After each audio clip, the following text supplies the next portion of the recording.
Assalamualaikum warahmatullahi wabarakatuh. Teman-teman, selamat datang kembali di Dollar Hunter. Jadi di sini kita akan update informasi mengenai perkembangan dan peristiwa terkini yang terjadi di seputar dunia cryptocurrency, teman-teman. Namun seperti biasa, sebelum kita berbicara tentang dunia kripto, mari hari ini kita berdoa bersama-sama memohon kepada Allah agar kita semua senantiasa diberikan nikmat berupa kesehatan dan juga diberikan keberkahan dalam setiap rezeki yang kita terima pada hari ini. Oke teman-teman, hari ini kita akan update informasi dari sebuah media online yang bernama Crypto Briefing, teman-teman. Kita akan membahas kondisi market hari ini. Jadi kalau kita lihat di sini bahwa harga Bitcoin ini turun di bawah 77.000 US dollar pada saat pemerintah Amerika Serikat mengkonfirmasi bahwa Amerika akan menerapkan tarif impor dari Cina itu naik sebesar 104%, teman-teman. Wah, ini perang dunia, tapi perang dunia dalam bidang ekonomi, teman-teman. Kemudian menyusul pemberitahuan ini, kita lihat juga untuk SP500 dan Nasdaq ini juga mengalami kehancuran harga pada saat Donald Trump meningkatkan eskalasi perang dagangnya, teman-teman.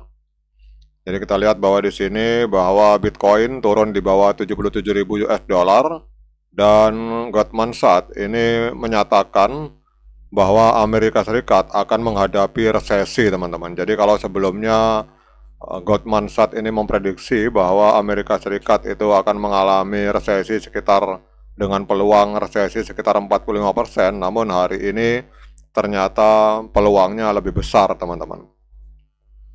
Jadi kalau kita melihat di sini bahwa pengumuman tarif tersebut memicu volatilitas di seluruh aset berisiko dengan SP500 dan Nasdaq mengalami juga koreksi yang cukup dalam dan menghancurkan sebagian besar keuntungan yang ada di market saham, teman-teman.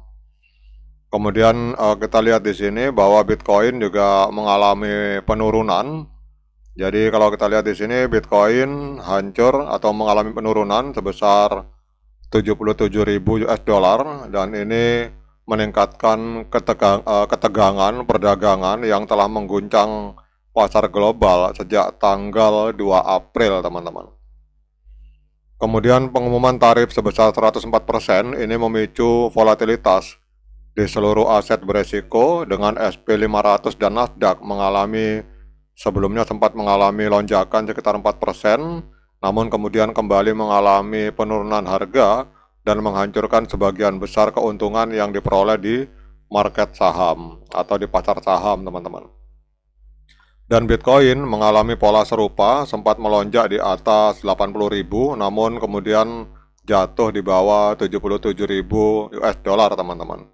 Jadi sebelum penerapan tarif, itu Presiden Trump terlibat dalam pembicaraan dengan sekutu-sekutunya seperti Korea Selatan dan Jepang. Itu sempat memicu optimisme pasar selama beberapa saat.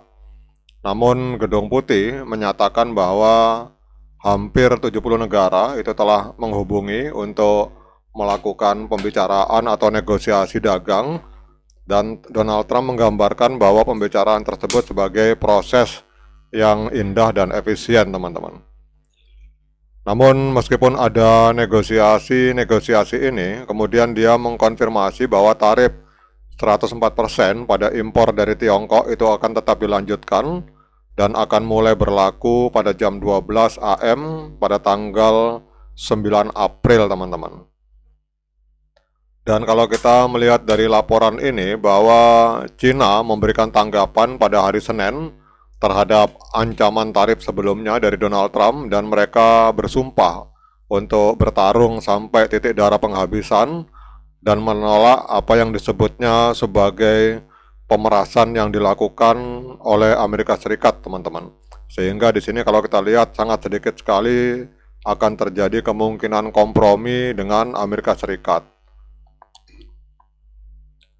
Kemudian kalau kita melihat dalam laporan ini bahwa dampak ekonomi ini telah memicu kekhawatiran baru tentang perlambatan ekonomi. Jadi Goldman Sachs yang baru-baru ini menaikkan perkiraan resesi di Amerika Serikat menjadi 45% dengan alasan kondisi keuangan yang semakin meningkat serta adanya ketidakpastian perdagangan, teman-teman.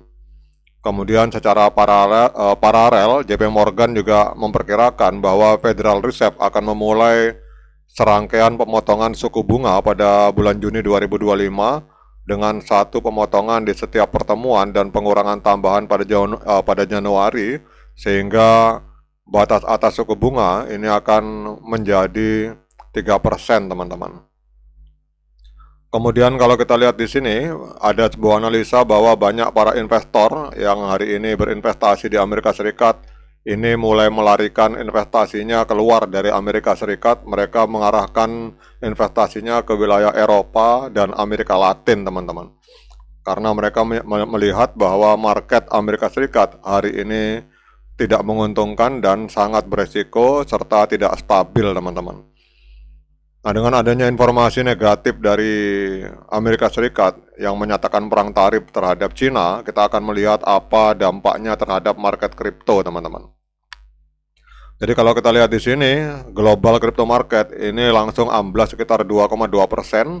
Jadi hari ini hanya ada di angka 2,45 triliun US dollar, teman-teman. Kemudian kalau teman-teman perhatikan Fear and Greed Index, ini ada di angka extreme fear, artinya banyak orang takut untuk masuk ke market, teman-teman.